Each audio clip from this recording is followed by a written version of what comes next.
वही ज्ञान की धारा है। हम युग का निर्माण करेंगे, यह संकल्प हमारा है। हम बदलेंगे, युग बदलेगा, यही हमारा नारा है। सद्विचार घर घर पहुँचाएं, यह कर्तव्य हमारा है।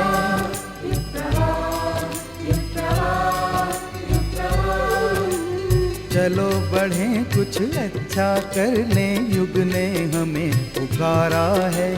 धरती स्वर्ग बनाएंगे, ये शुभ संकल्प हमारा है।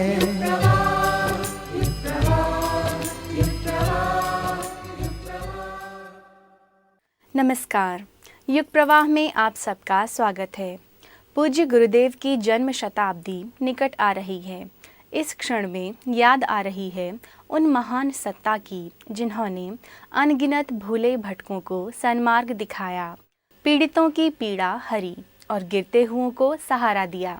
हम मनाने जा रहे हैं उन्हीं महान गुरु का शताब्दी महोत्सव। तो आइए फिर उन्हें याद करते हुए सुनते हैं अमृत वाणी।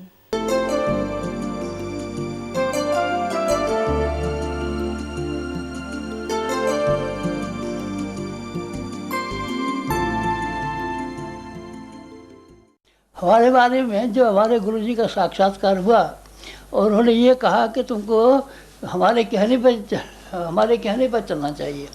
60 वर्ष पहले की वो जब घटना को मैं याद करता हूँ और इस समय उसको अंदाज़ लगाता हूँ तो मालूम पड़ता है कि नुकसान की बात नहीं की थी उन्होंने, फ़ायदे की बात कही थी। जहाँ इस समय हम आज है उसका और जिस समय 15 वर्ष की उम्र के थे उस बच्चे का और इस समय का हमारा स्तर दोनों को आप मिला के देखिए।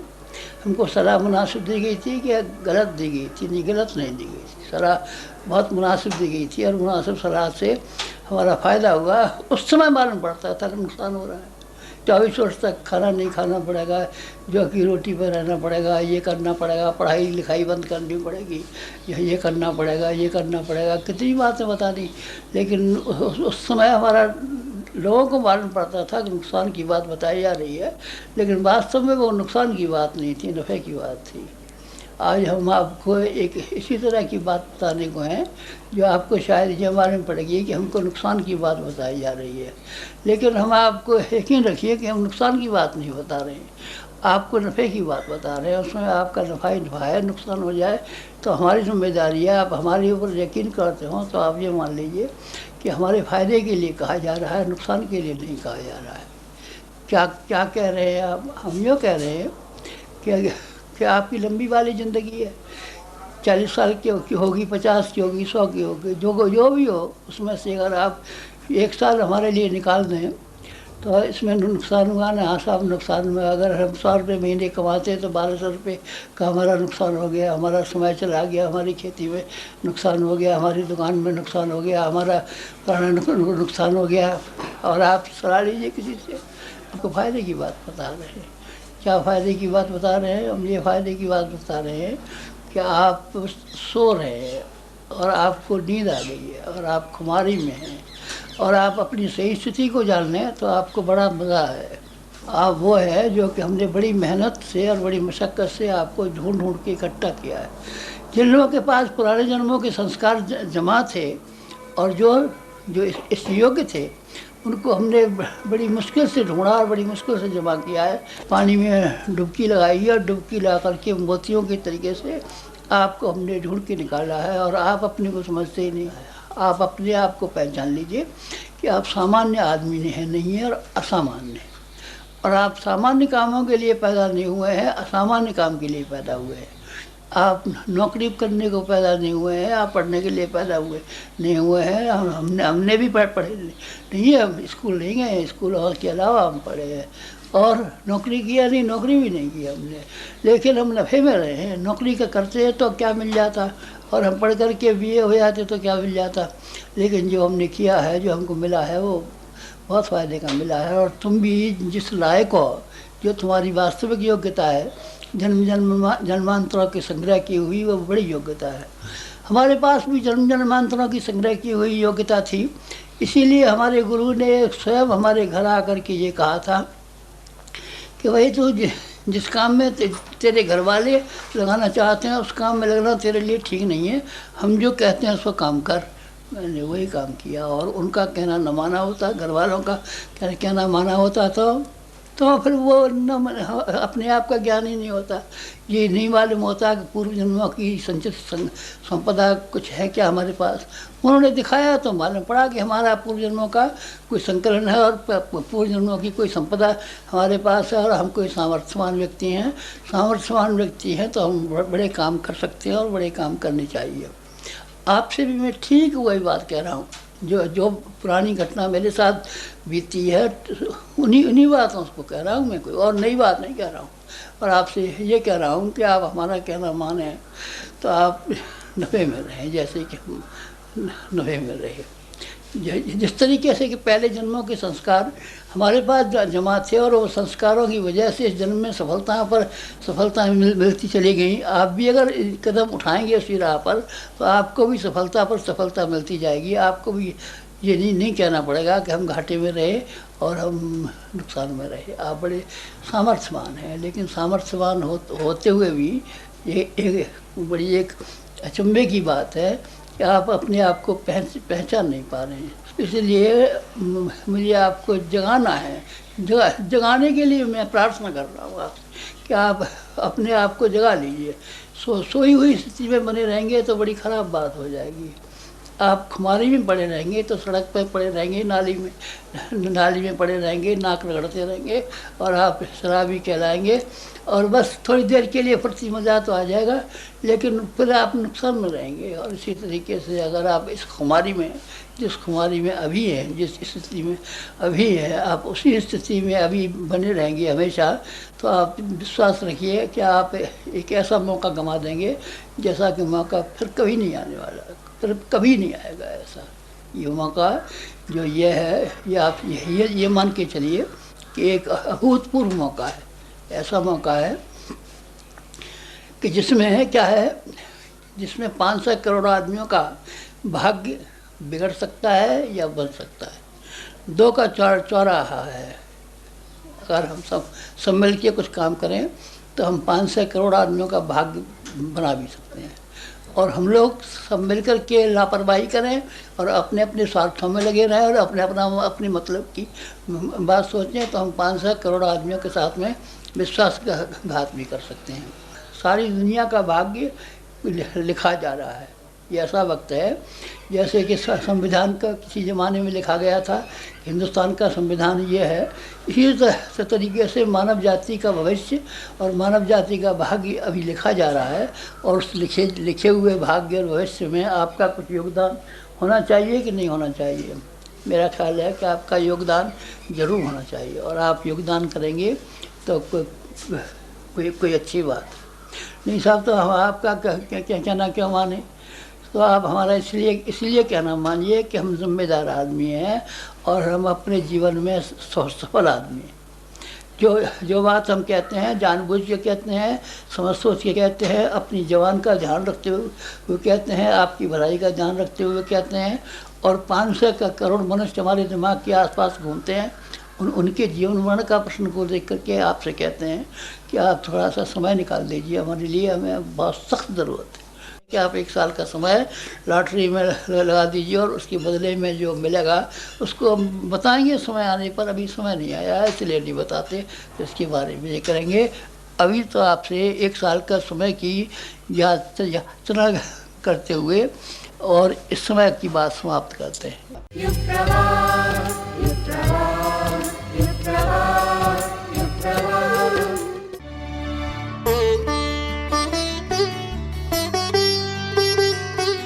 गृहस्थ एक तपोवन है जिसमें संयम, सेवा और सहिष्णुता की साधना करनी पड़ती है।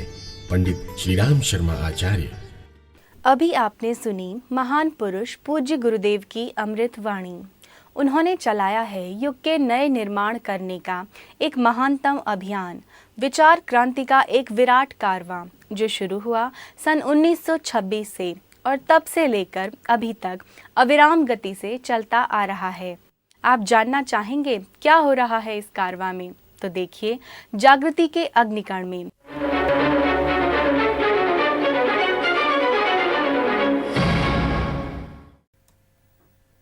नमस्कार, गायत्री परिवार की गतिविधियों के समाचारों में आपका स्वागत है।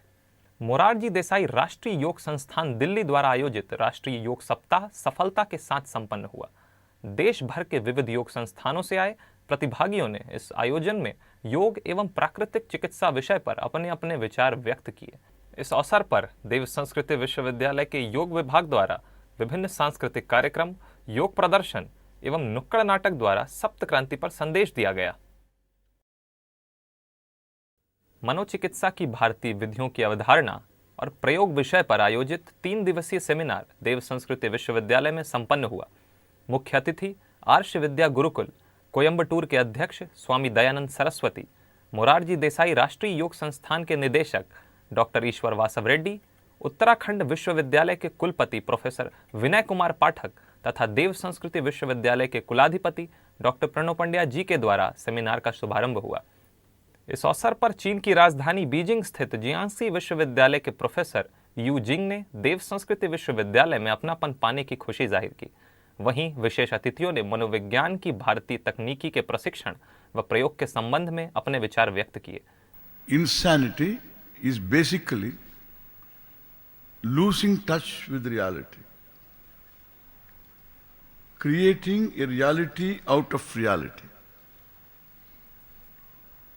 a reality of your perception. Because you see, therefore it is real. You cannot deny your sight, your perception. And therefore it's real. The conclusion of reality is in terms of your perception, your conviction. कुलाधिपति doctor Pranav Pandya जी ने seminar में मनोचिकित्सा विषय पर विशेष मार्गदर्शन दिया। अब समय की आवश्यकता है कि हम 21st सेंचुरी के सेकंड डिकेड में इंडियन स्पिरिचुअलिटी को और वेस्टर्न कल्चर को दोनों को ब्लेंड करें, ज्ञान को और विज्ञान को दोनों को मिलाएं, विज्ञान को और अध्यात्म को दोनों को मिलाएं। विज्ञान क्या है? आपका साइकोलॉजी, वेस्टर्न साइकोलॉजी, और अध्यात्म क्या है? उसकी साइकोलॉजिकल टेक्निक्स में indigenous system, yoga, spirituality, therapy की टेक्निक्स आज की पूरी ओम रिसाइटेशन, विभिन्न प्रकार के हमारे जितने प्रकार की तकनीक हो सकती हैं वो सारी की सारी। तो जड़ी बूटी के द्वारा, आयुर्वेद के द्वारा शरीर को स्वस्थ रखिए, योग के द्वारा शरीर को स्वस्थ रखिए, और उसके बाद फिर मन को स्वच्छ रखिए प्राणायाम के द्वारा, ईश्वर प्रणिधान के द्वारा, और तीसरी चीज लास्टली ध्यान के द्वारा। विविध सत्रों में शांति कुंज के मनीषी वीरेश्वर उपाध्याय, श्री कालीचरण शर्मा, डॉक्टर हिमाद्री साहू, गुरुकुल कांगड़ी विश्वविद्यालय के प्रोफेसर सीपी खोखर, गुरुकुल नानक देव विश्वविद्यालय अमृतसर के प्रोफेसर सुनिंदर तुंग आदि अनेक विशेषज्ञों ने अपने विचार व्यक्त किए। साथ ही 400 से अधिक शोधकर्ताओं ने अपनी शोध पत्र प्रस्तुत किए। अखिल विश्व गायत्री परिवार, शांति कुंज एवं VPL group of higher education Jhansi के संयुक्त तत्वावधान में झांसी की विभिन्न उच्च शिक्षण संस्थाओं में 2 दिवसीय व्याख्यान माला का आयोजन संपन्न हुआ। वैज्ञानिक आध्यात्मवाद की आवश्यकता पर बोलते हुए ब्रह्मवर्चस्व शोध संस्थान के वैज्ञानिक डॉक्टर अमल कुमार दत्ता ने कहा कि किसी गिरते हुए को उठाना ही सच्चा अध्यात्म है। व्यक्ति किसी बिगड़े हुए व्यक्ति को सुधार कर उसे नई दिशा दे और भटके हुए को सही रास्ता दिखाए, इससे बड़ा कोई अध्यात्म नहीं हो सकता। गायत्री परिवार बुरहानपुर मध्य प्रदेश ने 2 दिवसीय ताप्ती जल शुद्धि अभियान का चरणबद्ध कार्यक्रम बनाया। इसके अंतर्गत प्रथम दिन सामूहिक श्रमदान से ताप्ती की सफाई की गई और उसमें से भारी मात्रा में गले कपड़े, वासी फूल, पॉलीथीन आदि निकाला गया और साथ ही नदी के घाटों पर सामूहिक वृक्षारोपण कर ताप्ती को बचाने की मुहिम प्रारंभ की गई। इस महाअभियान में महापौर माधुरी पटेल एवं पार्षद मुकेश चौहान सहित अन्य गणमान्य नागरिकों ने भी श्रमदान करके अपनी भागीदारी दर्ज कराई। आसाम की राजधानी गुवाहाटी में पूर्वोत्तर क्षेत्र की प्रथम गायत्री चेतना केंद्र का भूमि पूजन हुआ। देश के पूर्वोत्तर क्षेत्र द्वारा परम पूज्य गुरुदेव की जन्म शताब्दी पर दी जा रही यह शानदार श्रद्धांजलि है। गायत्री चेतना केंद्र के भूमि पूजन पर आदरणीय डॉक्टर साहब ने युग ऋषि की जन्म शताब्दी वे व्यक्ति नहीं विचार थे विषय पर पूर्वोत्तर राज्यों के 5 प्रांतों से आए परिजनों को संबोधित किया। उन्होंने कहा कि भारत ही नहीं, सारे विश्व में यदि परिवर्तन आएगा तो इन्हीं विचारों के आधार पर आएगा। विचारों में परिवर्तन नहीं आएगा, विचार सोच नहीं बदलेगी, तब तक कुछ नहीं होने वाला। और विचार परिवर्तन का जन्मदाता हमारे गुरुदेव, परम पूज्य गुरुदेव पंडित श्री राम शर्मा आचार्य ने एक ही बात लिखी, लोगों के विचारों को आमूलचूल बदला जाए। विचारों के विचारों से काट, नकारात्मकता को विधेयात्मकता से काटो। Negativity should be fought by the positivism. जितना पॉजिटिव सोचोगे उतना नेगेटिविटी कटेगी। कार्यक्रम की अध्यक्षता विवेकानंद केंद्र के प्रमुख दीपक वर ठाकुर ने की। इसके अलावा राजमहल होटल में भी गणमान्य विभूतियों के सम्मुख श्रद्धेय डॉक्टर साहब का उद्बोधन संपन्न हुआ। अद्वितीय सौंदर्य और समृद्धि के लिए विख्यात 5 प्रमुख नदियों के क्षेत्र पंजाब में भी परम पूज्य गुरुदेव की जन्म शताब्दी आयोजन की तैयारियों को लेकर जोनल सम्मेलन लुधियाना में संपन्न हुआ। इस अवसर पर पंजाब, हरियाणा, हिमाचल, जम्मू कश्मीर और चंडीगढ़ से आए परिजनों के द्वारा अंशदान, साधन दान आदि पर संकल्प लिया गया। आदरणीय डॉक्टर साहब ने उपस्थित परिजनों को संबोधित करते हुए इस क्षेत्र को शूरवीरों की भूमि बताया। आप उस प्रांत में बैठे हैं जहाँ गुरुओं की पूजा होती है, आप वहाँ बैठे हैं जहाँ गुरु नहीं है तो गुरुगन साहब हैं, और गुरुगन साहब को हम पूजनीय मानकर उनकी आराधना करते हैं और उनको ऐसा मानते हैं जैसे साक्षात गुरु विराजमान हो। उनके चंवर डुलाने से लेकर हर एक में वही ध्यान रखा जाता है जो गुरु के लिए रखा जाता है, वही सम्मान दिया जाता है जो गुरु को दिया जाता है।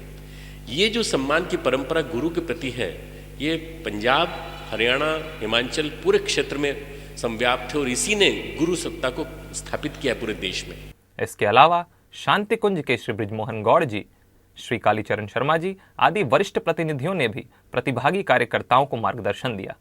साथ ही पंजाबी में कुछ पुस्तकों का विमोचन भी श्रद्धेय डॉक्टर साहब के हाथों से किया गया। आज से लगभग 50 साल पूर्व लाइट ऑफ इंडिया की उपाधि से परम पूज्य गुरुदेव को सम्मानित करने वाले दुर्गा मंदिर ट्रस्ट ने फिर से इतिहास को दोहराया है। परम श्रद्धेय डॉक्टर प्रणव पंड्या जी के लुधियाना प्रवास में ट्रस्टियों ने उन्हें विश्व रत्न उपाधि से विभूषित किया। सौसर मध्य प्रदेश में विराट पुस्तक मेला एवं दीप महायज्ञ सफलता के साथ संपन्न हुआ। इस मेले में गायत्री परिवार के जनक पंडित श्रीराम शर्मा आचार्य जी द्वारा रचित युग साहित्य भारी संख्या में सजाया गया था, जिसमें दर्शकों की भीड़ बराबर बनी रही। शताब्दी वर्ष के उपलक्ष्य में देश विदेश में युग पुरुष की जन्म शताब्दी के महोत्सव मनाए जा रहे हैं। इसी क्रम में गायत्री परिवार आणंद गुजरात के परिजनों द्वारा राष्ट्र जागरण विराट दीप महायज्ञ का आयोजन किया गया, जिसमें प्रज्वलन हेतु 1.25 लाख दीप सजाए गए। कार्यक्रम का शुभारंभ करने अनुपम मिशन के संस्थापक भगवान दास महाराज आदि अनेक गणमान्य व्यक्ति पधारे। विशेष अतिथियों का माला एवं गायत्री मंत्र दुपट्टे से स्वागत किया गया। तत्पश्चात दीप प्रज्वलन कर कार्यक्रम का शुभारंभ किया गया। आयोजन में प्रमुख परिजनों द्वारा युग पुरुष के विचारों को जन जन तक पहुंचाकर शताब्दी वर्ष को सफल बनाने हेतु प्रतिभागियों को प्रेरणा दी गई। श्री वेद माता गायत्री प्रज्ञापीठ गोंडल के परिजनों ने जन्म शताब्दी वर्ष के उपलक्ष्य में एक विशेष शोभा यात्रा निकाली। इस शोभा यात्रा का उद्देश्य था युग पुरुष के विचारों को जन जन तक पहुंचाकर उन्हें जागृत करना एवं सृजन कार्यों की ओर उन्मुख करना। शोभा यात्रा का शुभारंभ भगवान शिव जी तथा मां गायत्री की पूजा अर्चना से किया गया। कई मनोरम झांकियों से सजी इस शोभा यात्रा में हजारों भाई बहनों ने कलश के साथ चलकर लोगों को शताब्दी पुरुष का संदेश दिया। गायत्री तीर्थ शांति कुंज में एक नवनिर्मित चिकित्सालय का शुभारंभ किया गया। गायत्री परिवार प्रमुख श्रद्धेय डॉक्टर प्रणव पंड्या एवं श्रद्धेय शैल जी ने गायत्री परिवार के जनक जननी की प्रतिमाओं का पूजन कर अस्पताल का उद्घाटन किया। 3 मंजिला इस अस्पताल में एलोपैथी, होम्योपैथी, आयुर्वेदिक एवं फिजियोथेरेपी आदि पद्धतियों से चिकित्सा की जाएगी। Ultrasound, radiology, dental, ENT, psychology समेत अनेक सुविधाजनक चिकित्सा परामर्श इसमें उपलब्ध होगा। कॉटन सिटी के रूप में प्रसिद्ध कोयम्बटूर में गायत्री चेतना केंद्र का भूमि पूजन दक्षिण भारत जोन प्रभारी डॉक्टर बृजमोहन गौड़ जी के द्वारा संपन्न हुआ। इस आयोजन से प्रभावित होकर मूल निवासियों ने जन्म शताब्दी मंत्र लेखन अभियान में बड़ी संख्या में सहभागिता की। रामनवमी के पावन अवसर पर 150 साधकों ने सामूहिक मंत्र लेखन अभियान की पूर्णाहुति की। कोयम्बटूर के विभिन्न समुदायों ने इस चेतना केंद्र के निर्माण में अपना सहयोग प्रदान करने का संकल्प लिया।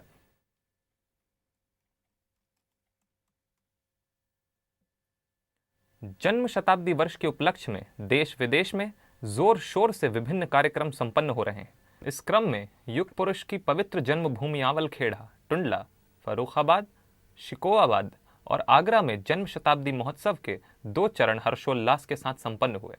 प्रथम चरण के अंतर्गत झांकियों से सजी शोभा यात्रा एवं राष्ट्र जागरण दीप महायज्ञ संपन्न हुए। दूसरे चरण में जन्म शताब्दी मंत्र लेखन अभियान में विराट संख्या में साधकों ने सहभागिता निभाई। युग पुरुष के चरण जहां जहां पड़े उन जगहों पर जन्म शताब्दी रथ यात्रा पहुंचने का विचार मध्य प्रदेश के युवाओं द्वारा आया। रथ यात्रा का शुभारंभ शांति कुंज हरिद्वार के वरिष्ठ कार्यकर्ता श्री कपिल केसरी जी ने भोपाल गायत्री शक्तिपीठ से किया। भोपाल से चलकर यह काफिला रतलाम पहुंचा। वहां कलेक्टर श्री राजेंद्र शर्मा, डीआईजी वेद प्रकाश शर्मा एवं महापौर शैलेंद्र डागा सहित युवा प्रकोष्ठ रतलाम के परिजनों ने युग पुरुष की चरण पादुका एवं शक्ति कलश का पूजन कर उसका स्वागत किया। यह यात्रा मध्य प्रदेश के 50 जिलों में भ्रमण करती हुई जन्मभूमि आवलखेड़ा होते हुए गायत्री तपोभूमि मथुरा पहुंचेगी। और इसी के साथ गायत्री परिवार की गतिविधियों के समाचार समाप्त हुए। नमस्कार।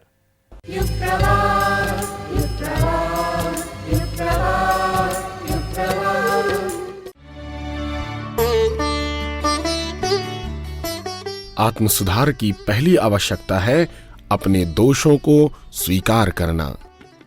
पंडित श्रीराम शर्मा आचार्य। अभी आपने देखी जो भी कुछ झलकियां ज्ञान का प्रकाश फैलाते गायत्री साधकों को, प्यार की खुशबू बिखेरते गायत्री परिजनों को, यह सब उन्हीं महान गुरु की विशेष कृपा के कारण संभव हुआ है। वे परिजन अपनी महान गुरु सत्ता के चरणों में समर्पित होकर उनकी बताई राह पर चलते रहे। परिणाम स्वरूप गुरु के अनुदानों से उनका जीवन धन्य बनता गया। यह गुरु सत्ता से जुड़ना और उनका अनुदान पाना किस तरह से होता है, आइए सुनते हैं ऐसे ही एक शिष्य की जुबानी। अखंड मंडलाकारं व्याप्तं येन चराचरं तत्पदं दर्शितं येन तस्मै श्री गुरुवे नमः। आचार्य जी के पास बैठने पर या उनके पास से निकलने पर ऐसा लगता था कि जैसे कुछ चुंबक हो उनकी में, ऐसा हवा का सा झोंका सा आता था कि जैसे हम उस तरफ को झुक रहे हैं। ये जो पवित्र आत्माओं का व्यक्तित्व था, यह ऐसा मैंने विनोबा जी के साथ महसूस किया। और दूसरी मूर्ति का जो है आचार्य श्रीराम शर्मा थे कि उनके पास चलने से ऐसा लगता कि जैसे कोई चुंबक लोहे को पकड़ लेता है, ऐसे हम उन तरफ को खींचे चले जा रहे हैं। एक हवा का झोंका था उनकी तरफ को लगता था। एक यानी शरीर कुछ भी हो एकदम हल्का सा हो जाता था। विनोबा जी की इतनी श्रद्धा थी श्री राम जी के प्रति। उन्होंने एक बार महादेवी ताई और निर्मला देश पांडे से कहा था कि मैं तो चला जाऊंगा, लेकिन मेरे मिशन का काम अब श्री राम शर्मा आचार्य उठाएंगे। वो तरीका दूसरा होगा, लेकिन आध्यात्मिक चेतना और मानस परिवर्तन का रूप आचार्य श्री राम शर्मा के मिशन के द्वारा ही आएगा। इस प्रकार का इसके अलावा और किसी मिशन के पास ये कार्यक्रम मुझे दिखाई नहीं देता। ये विनोबा जी का कथन था। जो विनोबा जी की इच्छा थी, आचार्य उसको पूरा, उस देश को पूरा संपूर्ण नागरिक समाज को वैसा बनाना चाहते थे। और इसके लिए उन्होंने गायत्री परिवार एक ईश्वर की देवी के रूप में, उनका मूर्ति पूजा में विश्वास नहीं था, लेकिन चूँकि 5000 वर्ष से इस धरती पर परमात्मा की मूर्ति का एक चमत्कार लोगों के दिल में बैठ चुका था और उसको सहारा लिए बगैर हम उसको अपने साथ नहीं ला सकते थे। इसलिए आचार्य जी ने गायत्री माता की मूर्ति का प्रतिबिंब लेकर और आध्यात्मिक विचार एक विचार की, ये किसी व्यक्तिवादी का आंदोलन नहीं है। आचार्य जी की कोई व्यक्तिगत विचारधारा का आंदोलन नहीं है।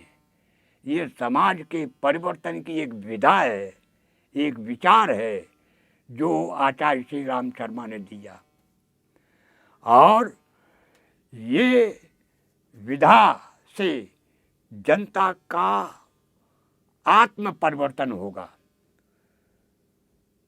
काम, क्रोध, मोह, लोभ, अहंकार, ये 5 विकार से जो यहाँ का नागरिक आज ग्रसित है, गुरुजी ये विकारों को दूर करके इन पर विजय पाने के लिए उन्होंने अपना खून पसीना बहाया, अपने परिवार की सुख सुविधाओं की तरफ से मुख मोड़ा और एक संत, सच्चे सहृदय संत बनकर और उन्होंने इस आज युग निर्माण योजना का प्रचार प्रसार और संगठन करके और देश को एक विचार दिया। गुरुजी ने वो संस्कार के बीज बो दिए हैं। उन बीजों को सुरक्षित रखने का काम आज देश के बुद्धिजीवियों को उठाना चाहिए। आज देश के जितने आध्यात्मिक मिशन हैं उन्हें आचार्य श्री राम शर्मा के कार्य को आगे बढ़ाने के लिए अपना योगदान देना चाहिए, ताकि इस मानव समाज का परिवर्तन हो करके दैवी आत्माओं का प्रवेश प्रत्येक आत्मा में हो जाए, प्रत्येक आत्मा परमात्ममय बन जाए और वो विकारों से मुक्त हो करके और परमात्मा की शरण में पहुंच जाए, तभी देश का भला होगा।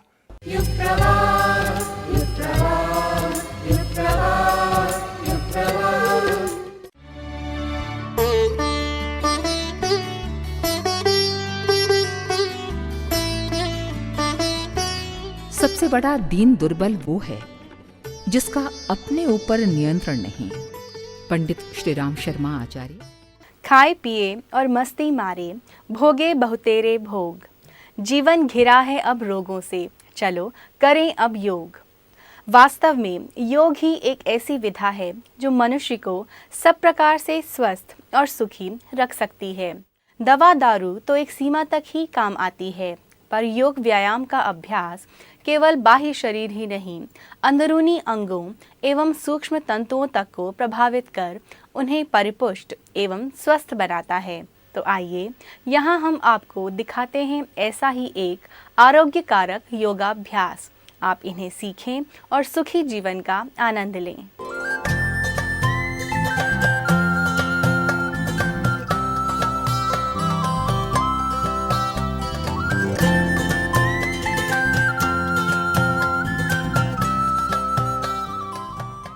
नमस्कार, योग एंड हेल्थ में आपका स्वागत है। अक्सर लोगों की यह शिकायत होती है कि हमने सब आजमा लिया, कई तरह की चिकित्सा करा ली, हमारी यह समस्या किसी भी प्रकार से दूर नहीं हुई। हमने एलोपैथी, होम्योपैथी, आयुर्वेद, प्राकृतिक चिकित्सा, योग चिकित्सा सब करके देख लिया, कोई खास लाभ नहीं हुआ।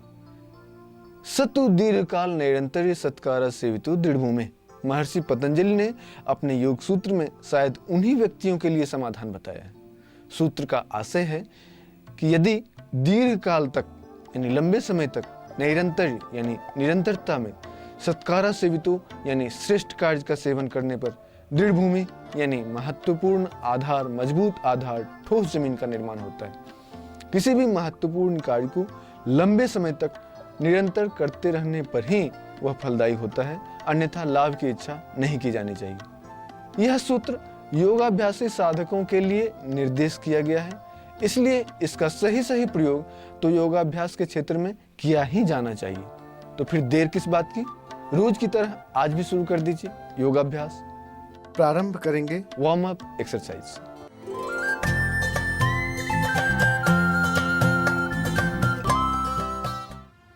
आसनों से पूर्व सूक्ष्म व्यायाम का बहुत ही महत्वपूर्ण स्थान है।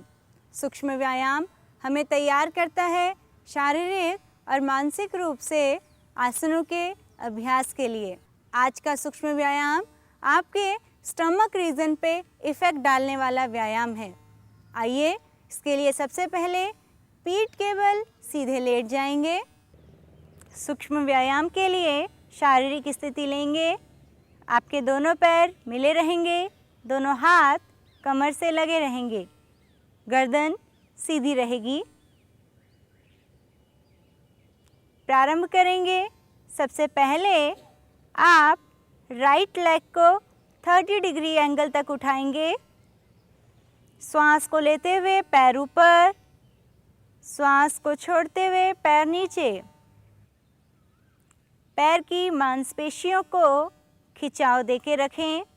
1 to 10 टाइम राइट लेग से करने के बाद लेग चेंज करेंगे। Left leg up down. अतिरिक्त हलचल झटका शरीर में बिल्कुल न दें। लयबद्ध तरीके से पैर को श्वास प्रश्वास की गति के साथ ऊपर नीचे करते रहें। 1 to 10 टाइम दोनों पैर से करने के बाद दोनों पैरों को एक साथ ऊपर की ओर उठाएंगे। 30 डिग्री एंगल में ऊपर उठाएं।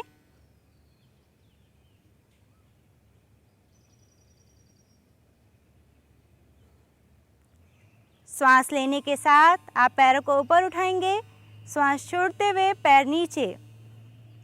1 to 10 टाइम इस क्रिया को करने के पश्चात फिर से दाहिने पैर को ऊपर उठाएंगे और पैर को क्लॉकवाइज घुमाएंगे।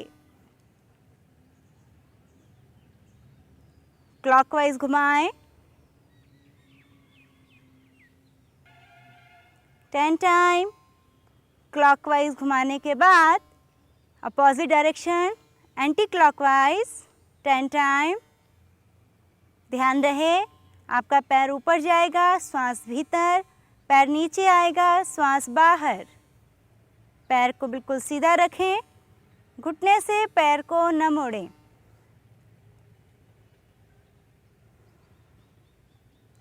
दोनों तरफ घुमाने के बाद आप लेफ्ट लेग से सेम इसी तरह clockwise 1 to 10 time with inhalation exhalation. उसके बाद एंटी क्लॉकवाइज पैर को घुमाएंगे 1 to 10 time. Continue.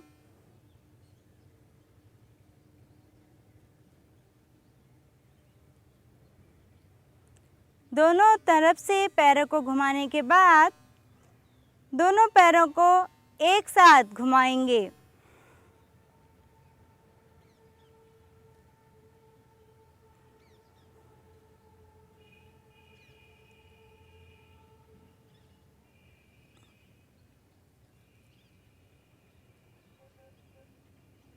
Anti clockwise.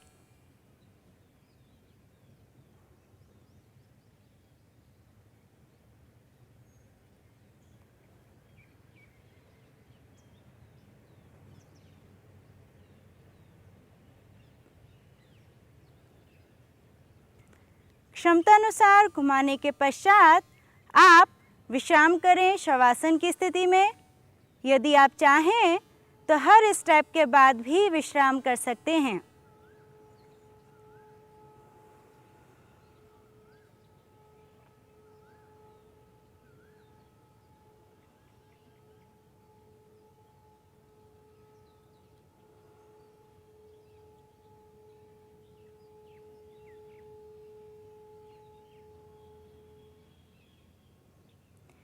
ध्यान रहे, यदि 1 to 10 टाइम करने में आपको अतिरिक्त दबाव लगे तो आप इस क्रिया की अवधि को घटा भी सकते हैं 1 to 5 time.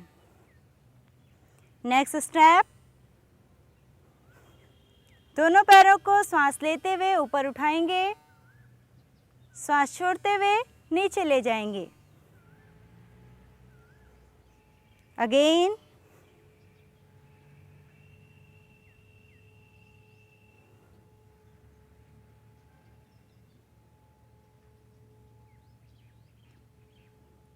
Bar bar breathe in breathe out.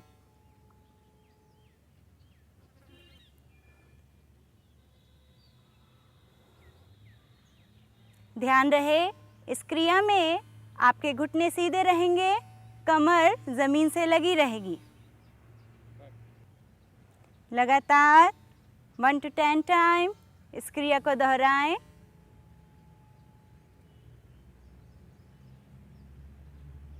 दोनों पैरों को आपस में मिला के रखें। क्रिया को करने के पश्चात विश्राम करें।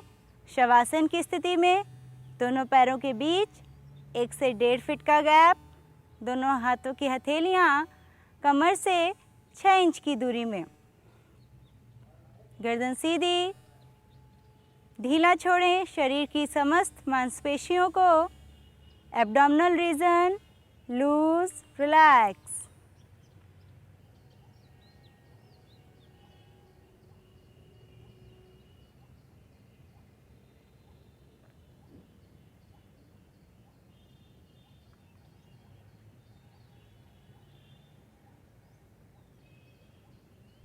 शवासन की स्थिति में आप अपने शरीर की समस्त मांसपेशियों को बिल्कुल ढीला रखें।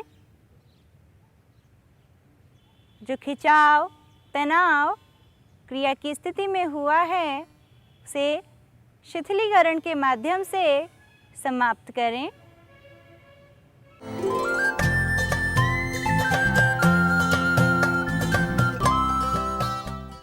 आसनों की प्रैक्टिस से पहले कुछ महत्वपूर्ण जानकारी के बारे में हम आपको बताते हैं, अन्यथा लाभ के स्थान में आपको हानि उठानी पड़ सकती है। प्रातःकाल नित्य कर्म से निवृत्त होकर उदर को निर्मल करके आसनों का अभ्यास करना चाहिए। एक बात और ध्यान रखने की है कि योग का अभ्यास करते हुए आप अनावश्यक वस्त्र धारण न करें। जिस जगह आप आसनों का अभ्यास कर रहे हैं उस स्थान पर कंबल, दरी ज़रूर बिछा लें। योग का अभ्यास कभी भी आप बिना कुछ बिछाए ज़मीन पर ना करें। आज हम आपको बताते हैं गौमुख आसन का अभ्यास कैसे किया जाता है। गौमुख आसन गाय के मुख के समान शरीर की आकृति हो जाने के कारण इसको गौमुख आसन कहा जाता है। ये आसन फेफड़े के रोगों के लिए विशेष रूप से लाभकारी होता है। स्पाइन को सीधा रखने में सहायक होता है। हाथों की, कमर की मांसपेशियों की क्षमता को बढ़ाता है, उनमें लचीलापन बढ़ाता है। आर्थराइटिस तथा ड्राई पाइल्स में यह विशेष रूप से लाभकारी है। अंडकोशों की वृद्धि को रोकता है। यह किडनी की बीमारी में लाभकारी होता है। साथ ही कमर दर्द में भी यह विशेष रूप से लाभ पहुंचाता है। गौमुख आसन के अभ्यास में हमें कुछ सावधानी भी रखनी चाहिए। इस आसन को दोनों तरफ से करना चाहिए। पहले क्रम में हमारा दाहिना पैर ऊपर रहता है तथा दूसरे क्रम में जब हम दूसरी साइड से करेंगे तो बायां पैर ऊपर रखेंगे। पाइल्स में यदि ब्लीडिंग होती हो तो इसका अभ्यास न करें। कभी भी जोर जबरदस्ती के साथ गौमुख आसन का अभ्यास कभी नहीं करना चाहिए। यह कंधों को हानि पहुंचा सकता है। तो आइए अब हम आपको बताते हैं कि गौमुख आसन की विधि क्या है और किस तरह से आप इसका अभ्यास कर सकते हैं।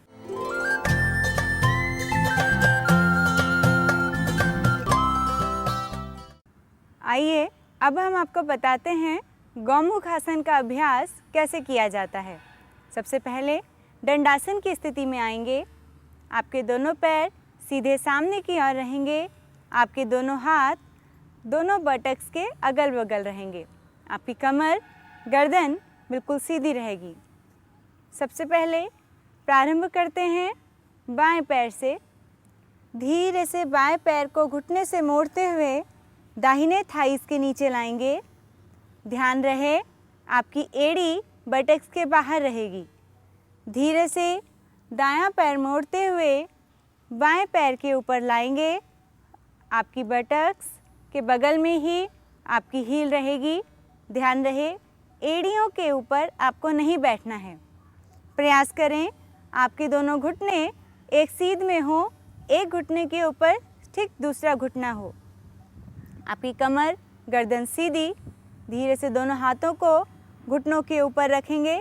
ध्यान रहे जो पैर आपका ऊपर है वो हाथ ऊपर रहेगा। प्रारंभ करें। धीरे से दाहिना हाथ ऊपर उठाते हुए पीछे ले जाएंगे और बाएं हाथ को मोड़ते हुए पीछे की ओर लाएंगे। पीछे से दोनों हाथों को ग्रिप करेंगे। कोहनी को ठीक सिर के पीछे लाएंगे। धीरे से आँखों को सहज रूप से बंद कर लें।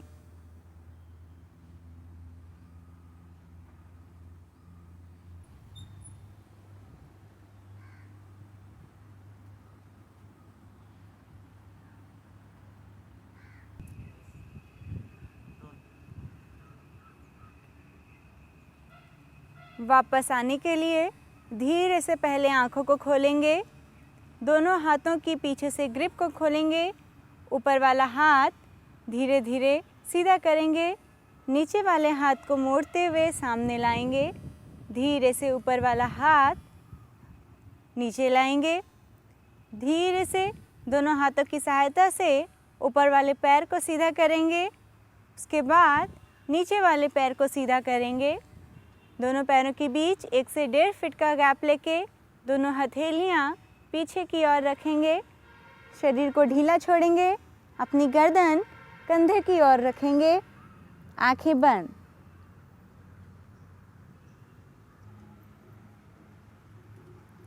विश्राम की स्थिति में आपके शरीर की समस्त मांसपेशियां ढीली रहेंगी।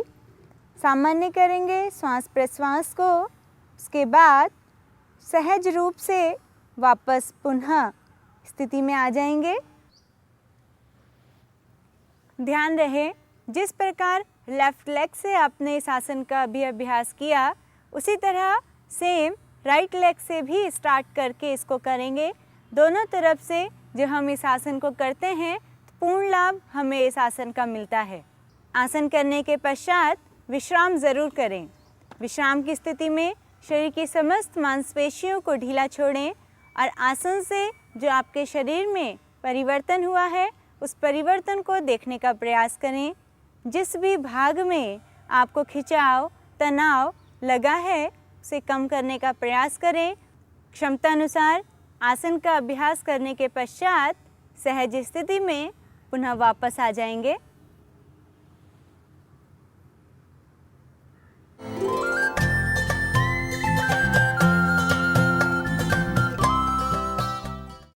कब्ज एक ऐसी जटिल बीमारी है, एक ऐसी समस्या है जिसे सामान्यतः गंभीरता से नहीं लिया जाता। कब्ज का रोगी आलसी, अकर्मण्य, चिड़चिड़ा और अस्त व्यस्त हो जाता है। इसकी वजह से मनुष्य में रोग प्रतिरोधक शक्ति घट जाती है और संक्रमण आदि के माध्यम से कई अन्य रोगों का खतरा भी बन जाता है। इसकी ओर ध्यान न देने और मामूली गड़बड़ जो अपने आप ठीक हो जाएगी ऐसा मान लेना आगे जाकर बहुत खतरनाक साबित हो सकता है। यहाँ यह जानना जरूरी है कि इसकी वजह से जो विषाक्त तत्व शरीर से बाहर निकलना चाहिए वह बाहर न निकलकर पूरे शरीर में फैल जाता है। इससे रक्त तथा शरीर के अन्य अवयवों में विष की मात्रा बढ़ जाती है, जिसके परिणाम बड़ी विकृतियों के रूप में कभी भी हमारे सम्मुख प्रकट हो सकते हैं। जैसे कि स्किन में कई तरह के इन्फेक्शन हो सकते हैं, किडनी अफेक्टेड हो सकती है और भी इसी तरह के कई रोग हो सकते हैं। इस बीमारी की विशेषता यह है कि यह किसी भी उम्र के व्यक्ति को हो सकती है। तो आइए इस विषय में हम आपको विस्तार से बताते हैं।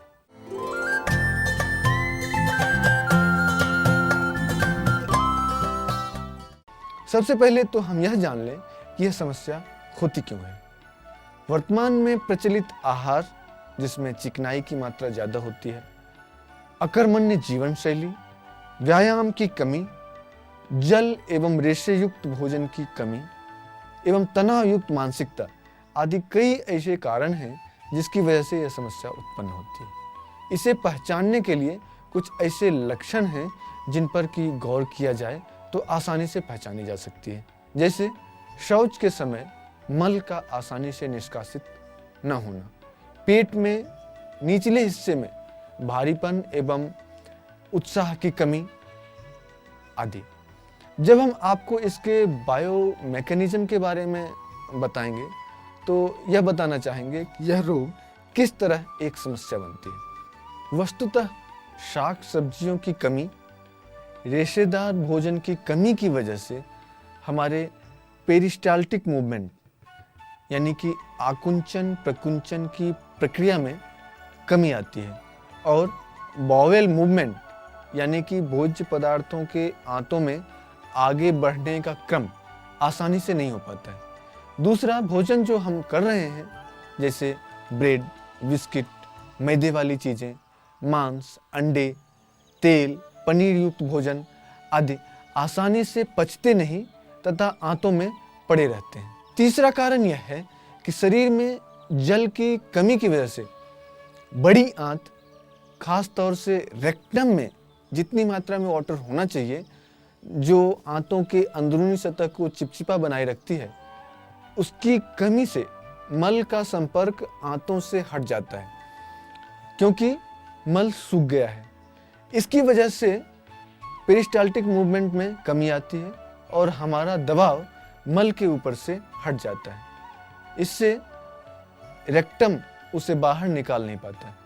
इस समस्या की और भी कई वजह हैं जैसे पाश्चात्य शैली के कमोड, टॉयलेट का इस्तेमाल हमारी बड़ी आंत को यानी कि लार्ज इंटेस्टाइन पर दबाव नहीं बना पाता, जिसकी वजह से भी मल निष्कासन कठिन हो जाता है। दूसरे, शरीर में मूवमेंट की कमी की वजह से, एक्सरसाइज की कमी की वजह से हमारे मेटाबॉलिज्म की प्रक्रिया स्लो हो जाती है, जिससे हमारे शरीर में पहुंचा भोज्य पदार्थ पूरी तरह से उपयोग में नहीं लिया जाता और परिणाम स्वरूप कब्ज का कारण बन जाता है। योग का अभ्यास इन सभी विषमताओं से हमें बाहर निकाल लेने की क्षमता रखता है।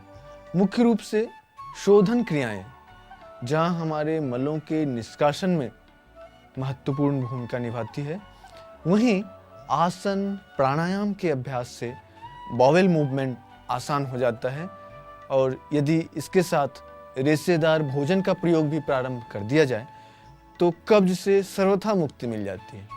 योगाभ्यास के क्रम में यह ध्यान रखने योग्य बात है कि यदि आप कब्ज के साथ साथ हृदय रोग या उच्च रक्तचाप आदि रोगों से भी ग्रस्त हैं तो पहले उन्हें नियंत्रित करने वाले योगाभ्यास करें।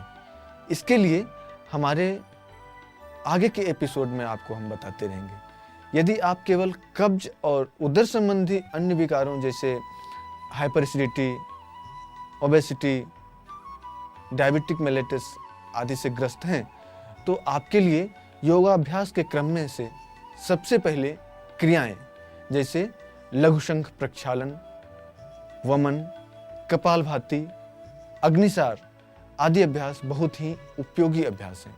यदि क्रियाएं आसानी से संभव न हो तो आसनों के अभ्यास से शुरुआत की जा सकती है। मुख्य रूप से ताड़ासन, तिर्यक ताड़ासन, कटिचक्रासन, सूर्य नमस्कार या प्रज्ञा योग व्यायाम का अभ्यास करना अत्यंत उपयोगी होता है।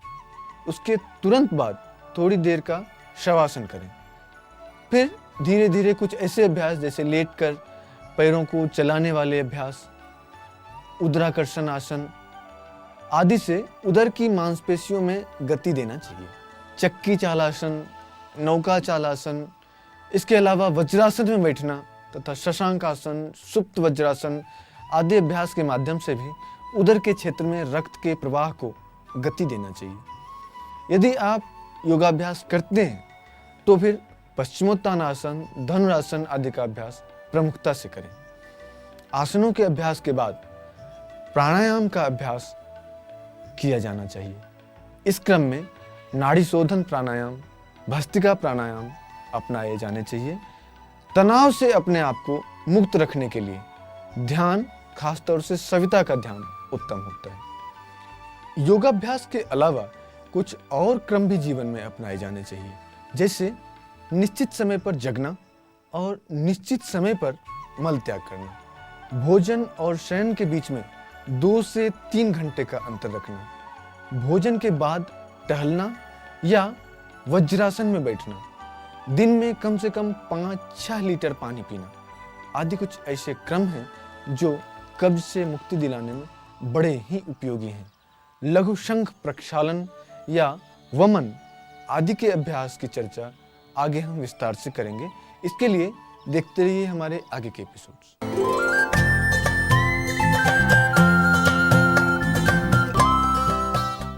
प्राणायाम से हाथी के समान बल तथा सिंह के समान पराक्रम उत्पन्न हो जाता है। प्राणायाम से आप निरोगी, दीर्घायु तथा तेजवान, ओजवान हो सकते हैं। योग में सफलता चाहने वालों के लिए ऐसे ही एक प्राणायाम की चर्चा आज हम कर रहे हैं, जिसका नाम है चंद्रभेदी प्राणायाम। चंद्र नाड़ी यानी बायां नासिका छिद्र। बाएं नासिका छिद्र से बार बार श्वास प्रश्वास लेने के कारण हम चंद्र नाड़ी का भेदन करते हैं, इसीलिए इसको चंद्रभेदी प्राणायाम कहा जाता है। यह प्राणायाम बढ़ा हुआ पित्त शांत करता है, शरीर में बढ़ी हुई उष्णता को शांत करता है, खट्टी डकारें, थकावट को दूर करता है।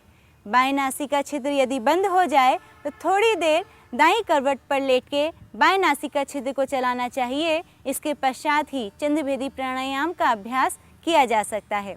इसी के साथ कुछ सावधानी भी हमें इस प्राणायाम में रखनी होती है। वात रोगी इसका अभ्यास न करें। उच्च रक्तचाप वाले रोगी इसका अभ्यास कुंभक के साथ न करें। यह प्राणायाम शीतलता युक्त होता है, शीत प्रधान होता है।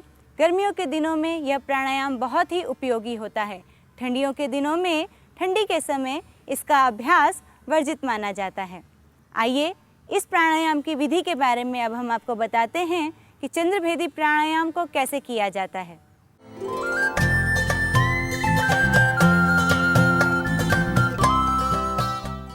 चंद्रभेदी प्राणायाम के लिए सबसे पहले आप किसी भी ध्यानात्मक आसन में आ जाएंगे। वह आसन पद्मासन, सिद्धासन, स्वस्तिकासन या सुविधा अनुसार सुखासन भी हो सकता है। उसके लिए आइए प्रारंभ करें। अच्छा होगा यदि आप पद्मासन में करें। यदि इनमें से कोई भी आसन संभव ना हो तो वज्रासन में बैठ के भी आप प्राणायाम का अभ्यास कर सकते हैं। सबसे पहले दाहिने हाथ से बनाएंगे प्रणव मुद्रा। आपकी तर्जनी और मध्यमा उंगली भीतर की ओर, अनामिका और कनिष्ठिका उंगली बाहर की ओर रहेगी, अंगूठा बाहर की ओर रहेगा। दाहिने नासिका छिद्र को अंगूठे की सहायता से बंद करके बाएं नासिका छिद्र से श्वास को भीतर की ओर लेंगे। श्वास को भीतर लेने के पश्चात दाहिने नासिका छिद्र से श्वास को बाहर निकालेंगे। पुनः दाहिने नासिका छिद्र को बंद करेंगे और बाएं नासिका छिद्र से श्वास को भीतर लेंगे। श्वास को भीतर लेने के पश्चात दाहिने नासिका छिद्र से श्वास पुनः बाहर। लगातार इसी प्रकार इसी क्रम में श्वास प्रश्वास करते रहेंगे।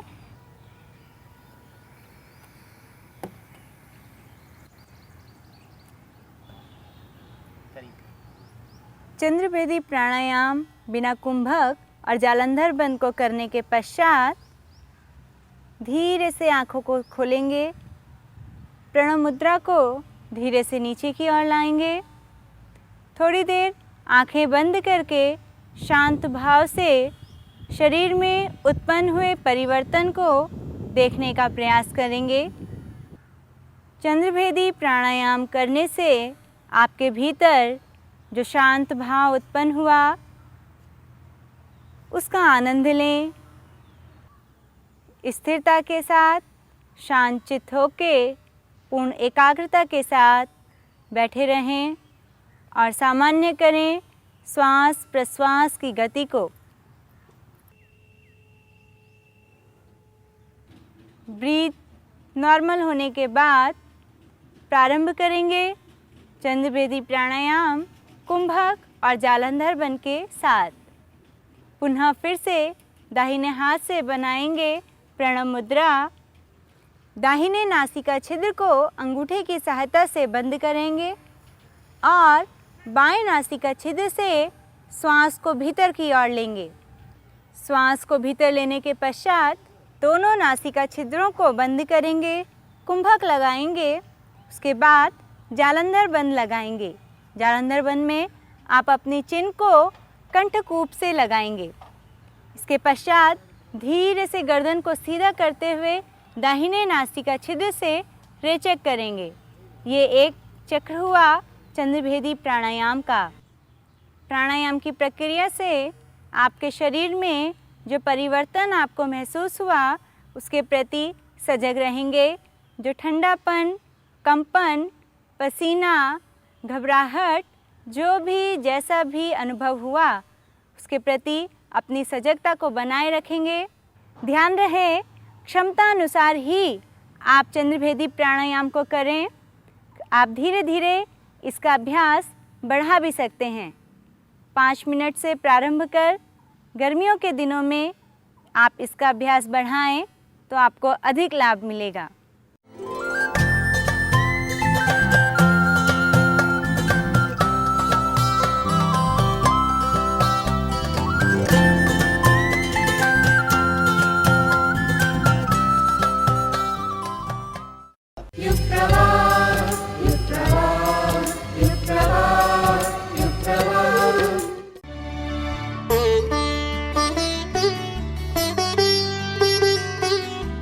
सार्थक और प्रभावी उपदेश वो है जो वाणी से नहीं अपने आचरण से प्रस्तुत किया जाता है। पंडित श्रीराम शर्मा आचार्य। धारावाहिकों की दुनिया में भारतीय संस्कृति और सभ्यता के बारे में अच्छी जानकारी देने वाला धारावाहिक है ये मंथन। यह सिर्फ हमारा मनोरंजन ही नहीं करता वरन हमारी प्राचीन इतिहास की छवि को हमारे सामने रखकर हमें अतीत की वास्तविकता से अवगत कराता है और उससे कुछ नए सीखने और करने की प्रेरणा देता है। तो आइए देखते हैं मंथन की अगली कड़ी।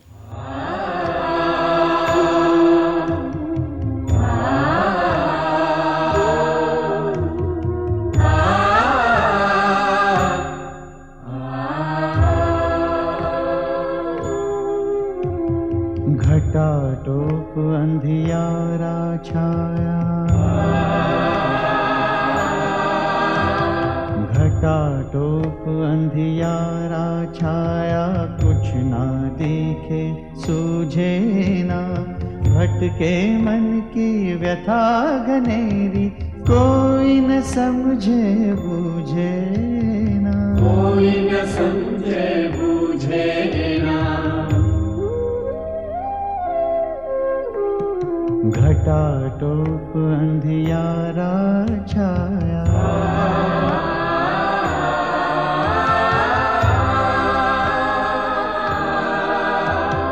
वही गगन है वही है सूरज, वही चांद सितारे हैं, बदल गया है सिर्फ मनुज ही, बदले रिश्ते सारे हैं। छिपी ज्ञान की कस्तूरी है, छिपी ज्ञान की कस्तूरी है, एक तुम्हारे ही मन में, मंथन करके पाओ उसको, सुगंध फैले जीवन में, सुगंध फैले जीवन में, सुगंध फैले जीवन में। सांसारिक सुखों की इच्छा किसे नहीं, और राज सुख पाकर कौन अपने भाग्य पर नहीं इठलाता, किंतु जिसे आत्मज्ञान हो गया हो उसे तो ये भौतिक सुख कभी आकर्षित ही नहीं करती। उनकी वाणी, आचरण और परिधान की सादगी में उनके ज्ञान प्रतिबिंबित होने लगते हैं, परंतु वैभव के सामने ज्ञान को तुच्छ समझने वालों को भी एक दिन सत्य के सामने झुकना ही पड़ता है। प्रणाम पिताश्री।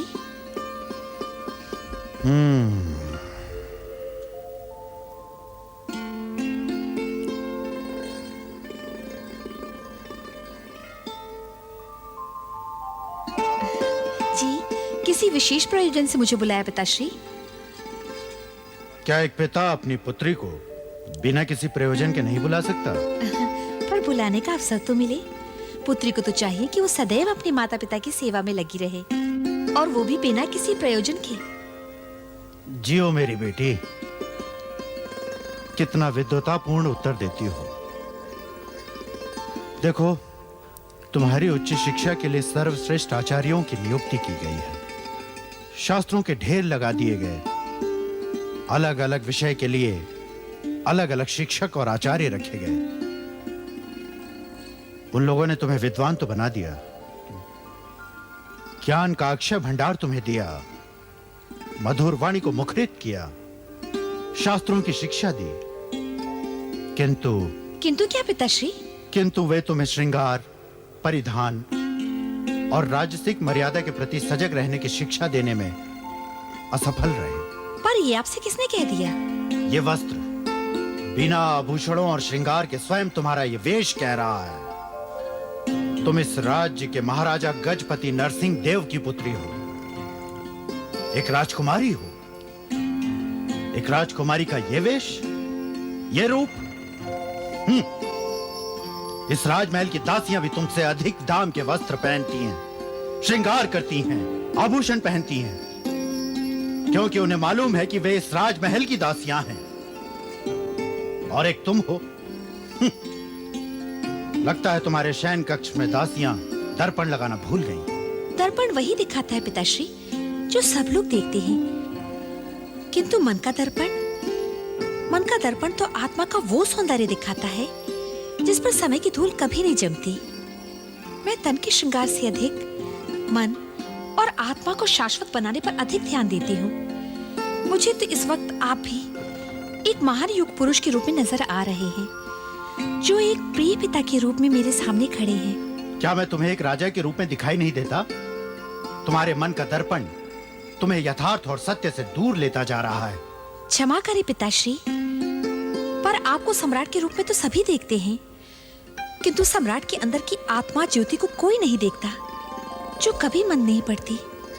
उसी शाश्वत ज्योति में वास्तविक सौंदर्य दिखाई पड़ता है, ईश्वर का, परमात्मा का।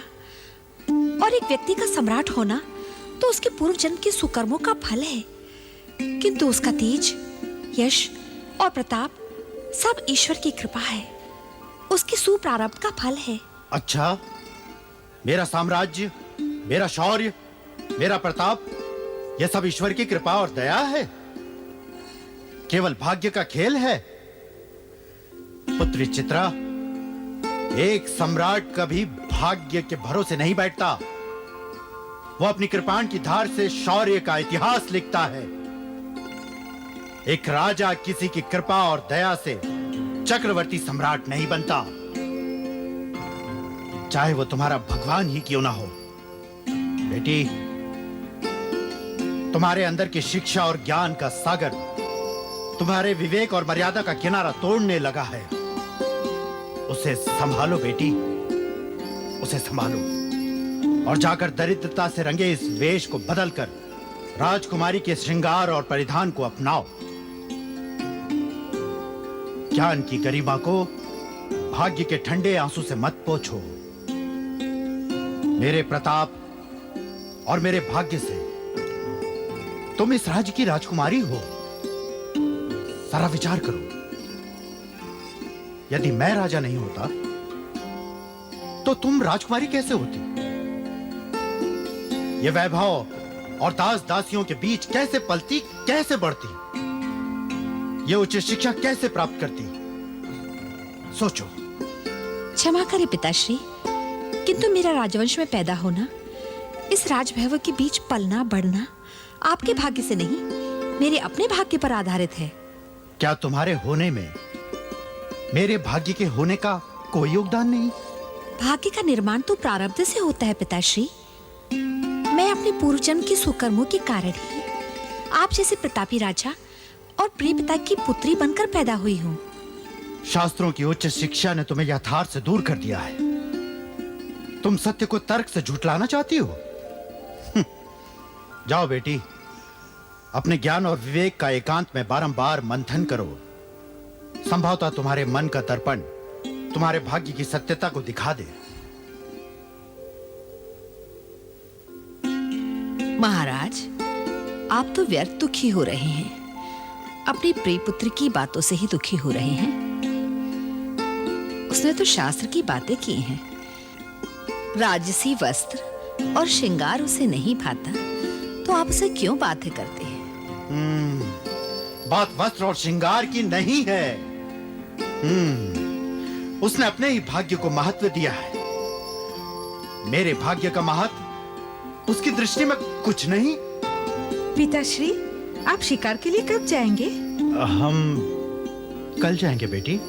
क्यों, तुम्हें भी साथ चलना है? नहीं पिताश्री, मेरे लिए हिरन ले आइएगा, परंतु जीवित। मुझे मृग बहुत अच्छे लगते हैं। ठीक है। अच्छा ठीक है, ले आएंगे। अब तुम जाओ। ठहरो सुमित्रा, एक बात बताओ। कहिए। तुम इस विशाल राज्य की राजकुमारी हो, राज सुख में पली बड़ी हो। बताओ तो, ये सब तुमको किसके भाग्य से मिला है? आपके भाग्य से पिताश्री। यदि आप राजा ना होते तो हम राजकुमारी कैसे होते? ये राजमहल का सुख और वैभव का आनंद कहाँ से मिलता? हम प्रसन्न हुए। तुम सच कह रही हो। अच्छा बताओ, तुम किस तरह के पुरुष को पति के रूप में पाना चाहती हो? जो सुंदर हो, वीर हो, धनी हो या राजकुमार हो। क्या तुम अपने पति को ज्ञानी और शास्त्रों के विद्वान के रूप में नहीं पाना चाहती? केवल ज्ञान और शास्त्र से संसार तो नहीं चल सकता माते। अच्छा तुम जाओ और अपनी बहन चित्रा को भेजो। जी। कितनी चतुर है हमारी ये बेटी। और एक वो छोटी बेटी है, उसे तो अपने शास्त्र और ज्ञान के अलावा कुछ पसंद ही नहीं। अभी वो नादान है, धीरे धीरे दुनिया के यथार्थ जान जाएगी। तो इतनी शिक्षा दिलवाकर क्या लाभ हुआ? आपने मुझे बुलाया पिताश्री? मैं तुम्हारे और तुम्हारे बड़ी बहन के विवाह की चिंता कर रहा हूँ। तुम्हारी बड़ी बहन ने अपने भावी पति की रूपरेखा तो हमें बता दी। अब तुम भी बता दो कि तुम्हें कैसा पति चाहिए। आप मेरे पिता हैं और एक पिता अपने संतान के बारे में हमेशा मंगल ही सोचता है। आप जिस व्यक्ति को भी योग्य समझेंगे, मैं उसी को अपने पति के रूप में स्वीकार करूंगी। ठीक है, जाओ। जी। महारानी जी। महामंत्री से कहकर कल हमारे शिकार पर जाने का प्रबंध किया जाए। कुछ लोग जल से अधिक पात्र को महत्व देते हैं। जल का महत्व है, ठहरो, पात्र का नहीं। ठहरो सरकार। सोने का पात्र खाली हो तो इस निर्जन वन में शास्त्र ज्ञान की बातें कौन कर रहा है सारथी? लगता है कि कोई महात्मा प्रवचन कर रहे हैं। मैं उनका प्रवचन सुनना चाहता हूँ। आप राजा हैं, आप इस वेश में कैसे जाएंगे? तुम अपना कंबल मुझे दे दो। जो आज्ञा महाराज। आइए। हम सब बाहर से नजर आने वाली चीजें लीजिए महाराज। सब देखते हैं, जो सब नहीं देख पाते उसे देखने की प्रवृत्ति होनी चाहिए। तन को तो सभी देखते हैं, शरीर का रंग और श्रृंगार नहीं, मन का सुख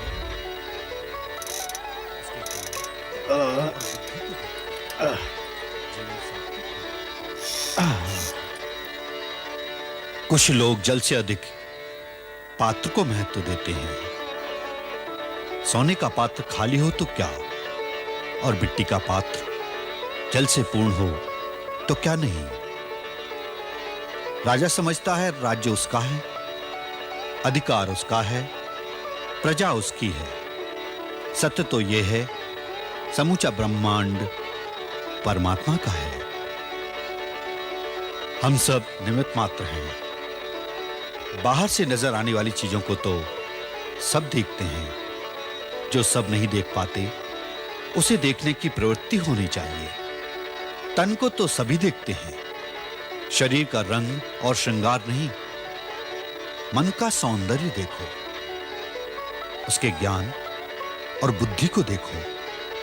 जीवन सात्विक होगा, शाश्वत होगा। बस आज इतना ही। धन्यवाद। चलो भाई, बहुत अच्छी बातें की इन्होंने यार। कल फिर आना है भाई। हाँ बिल्कुल आएंगे। वाह वाह। आपकी बातों से मैं बहुत प्रभावित हुआ। आप कहाँ रहते हैं? यहीं नदी किनारे मेरा घर है। कुछ रोग के कारण मुझे समाज से दूर रहना पड़ता है। यहीं रहकर अपना ज्ञान और शास्त्रों की चर्चा करता हूं। बस जीवन गुजर रहा है। आपके घर में कौन कौन है? अकेला हूं। आपका विवाह नहीं हुआ है? कौन देगा अपनी पुत्री मुझे?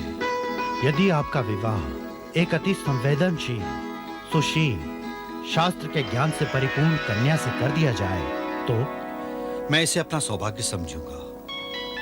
परंतु मेरा सौभाग्य कहीं आपकी पुत्री का दुर्भाग्य बन गया तो? अब आपने कैसे जाना कि मैं अपनी पुत्री का? आपके कथन के भाव से ही ज्ञात हो गया था राजन। हाँ? और आपके मस्तक पर लगे इस राज तिलक को आपकी सारथी की चादर छिपा नहीं सकती। हाँ? महाराज नरसिंह देव जी, मैं तो कुष्ठ रोगी हूं, परंतु आपकी पुत्री तो स्वस्थ सुंदर है। निर्णय सोच समझकर कीजिएगा। आपकी पुत्री के जीवन का प्रश्न है। प्रणाम।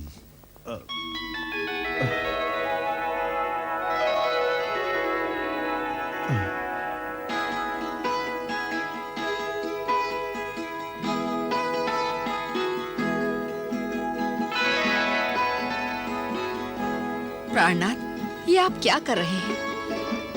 बड़ी राजकुमारी सुमित्रा का विवाह तो नगर के एक प्रमुख व्यापारी की पुत्र से कर रहे हैं, और छोटी कन्या का विवाह सड़क पर पड़े कुष्ठ रोगी से कर रहे हैं आप। उसने उसी से विवाह करना चाहा था, परंतु चित्रा तो ज्ञान को ही सब कुछ समझती है ना। मेरे भाग्य और वैभव से अपने आप को अलग समझती है। यदि उसके भाग्य में कुष्ठ रोगी ही लिखा है तो यही सही है। राजमहल का सुख उसे प्रिय नहीं तो झोपड़ी ही सही। मैं क्या करूं? जाओ और विवाह की तैयारी करो।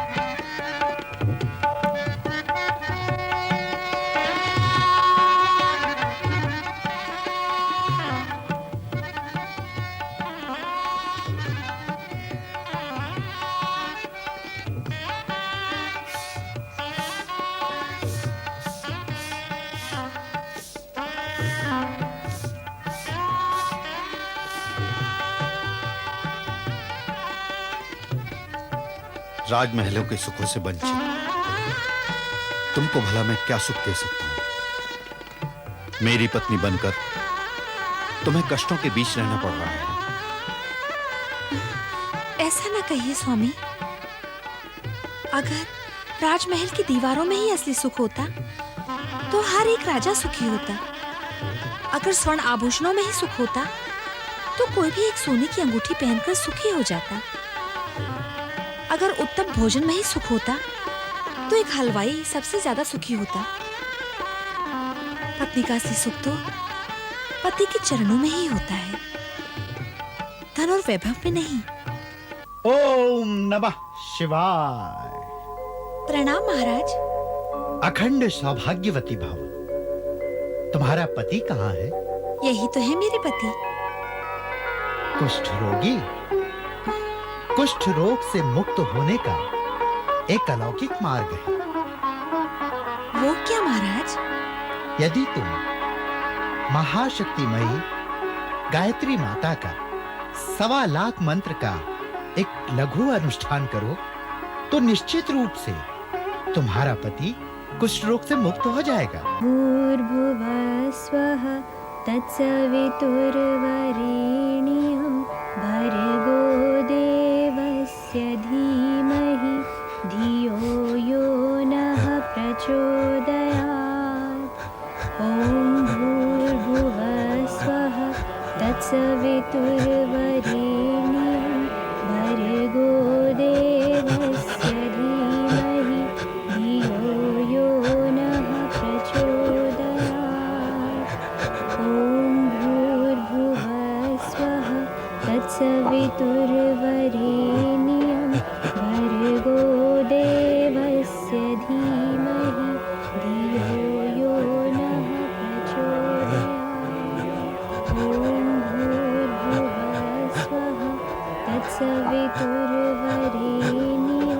भर्गो देवस्य धीमहि धियो यो नः प्रचोदयात्।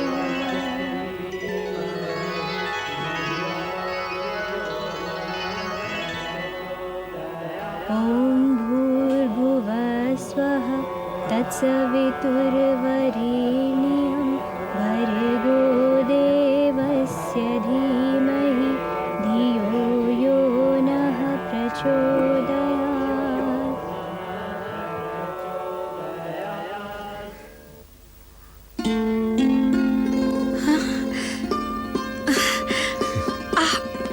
ठीक हो गए।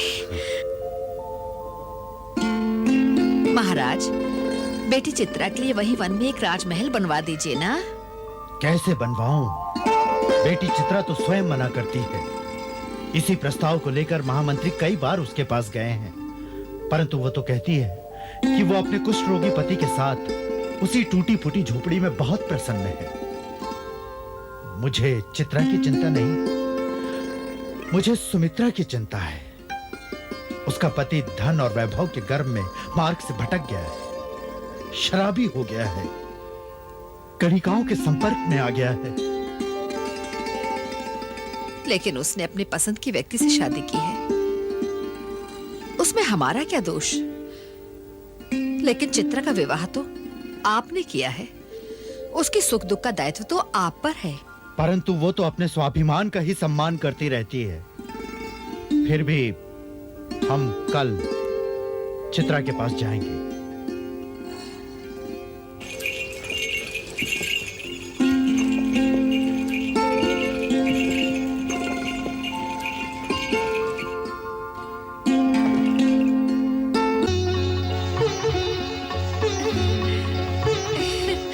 प्रणाम पिताश्री। खुश रहो।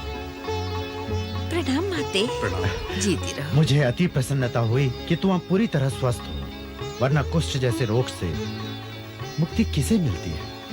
मेरे आरोग्य के लिए चित्रा की सेवा और उसका धार्मिक अनुष्ठान चमत्कारी है।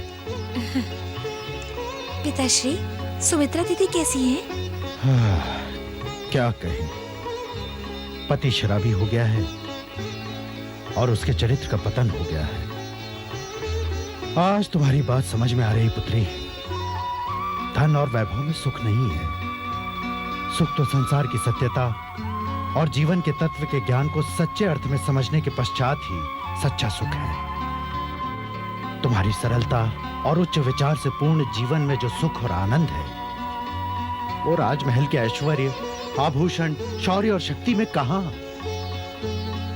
तुम्हारे सादे वस्त्र में छिपे सुख और आनंद का अनुभव आज मैं कर रहा हूं। और सुमित्रा के श्रृंगार और भड़कीले वेश के पीछे छिपे दुख सब जानते हैं। चलो पुत्री, राजमहल को तुम्हारे ज्ञान की ज्योति की आवश्यकता है। क्या माता जी, आप भी चलें, हमारे राज्य का मंत्री पद ग्रहण करें।